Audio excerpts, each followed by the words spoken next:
বয়স হলে খুব কষ্ট হবে। আপনার ভবিষ্যৎ পেনশন কিভাবে আসবে আপনি জানেন কি?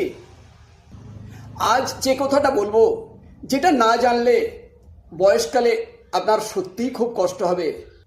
Ready to face the reality. আপনি হয়তো ভাবছেন ইপিএফ পিপিএফ আছে তো, কিন্তু সত্যিটা জানলে আপনি চমকে যাবেন। ইপিএফ থেকে রিটায়ারমেন্টে কত পাবেন জানেন? 25 বছর পর ম্যাক্সিমাম 20 থেকে 25 লক্ষ টাকা। কিন্তু ওই 20-25 লক্ষ টাকা 30 বছর পরে ওর ক্রয় ক্ষমতা কমে হবে 5 থেকে 6 লক্ষ টাকা।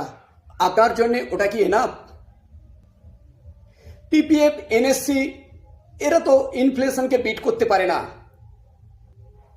আর গভর্নমেন্ট পেনশন, তাতে তার উপরে যদি আপনি প্রাইভেট জব করেন তাহলে তো আপনার পেনশনের কোনো গল্পই থাকে না। মানে আপনার জীবন সম্পূর্ণটাই আনসার্টেনটি। আপনি কি সত্যি 60 বছর বয়সে কারো উপর ডিপেন্ডেন্ট হয়ে থাকতে চান?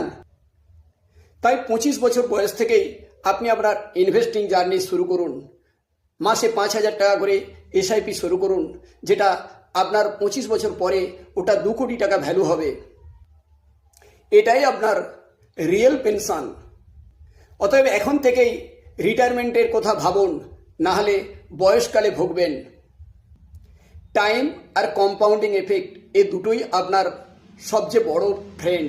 চ্যানেলটিকে ফলো করুন এবং সঙ্গে থাকুন এবং স্মার্ট ইনভেস্টর হওয়ার জন্যে রেডি থাকুন। Thank you.